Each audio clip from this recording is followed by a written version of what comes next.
Hi, this is Brian Chisaki. I'm one of the salesmen for Radan software. Today, we're going to pass a SolidWorks part into our offline bending software, Radbend. So for most shops, they typically use uh, SolidWorks or Inventor's Solid Edge. So here, we'll just be using SolidWorks 2024. So this is just an engine bracket here. What we're going to do is we have a built-in module within SolidWorks itself.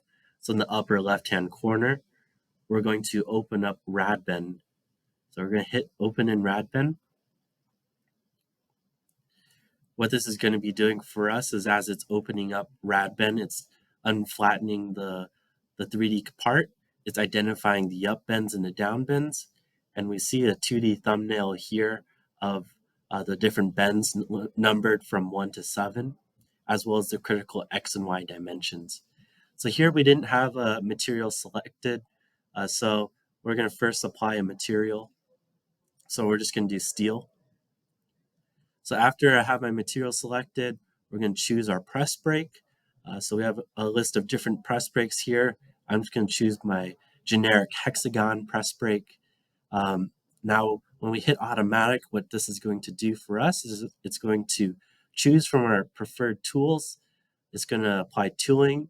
It's going to also adjust where those finger stops will be, and it'll take us to a full 3D simulation. So I'm going to hit automatic.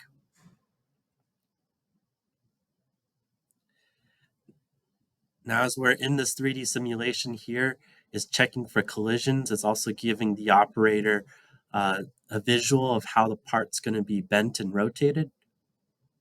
So we can change the viewing angles to see how the part will interact with the tool and the finger stops, as well as we can create a setup sheet here detailing how each individual bend will be set up.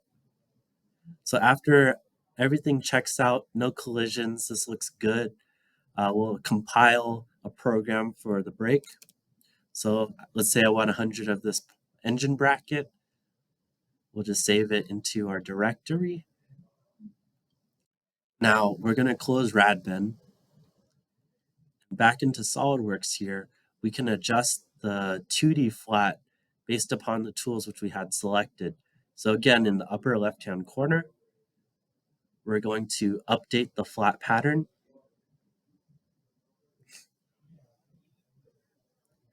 Now we're going to see here how the flat pattern was adjusted. So we have the setback for each individual bend based upon the tool that we used. And this can be then exported into Radan for nesting.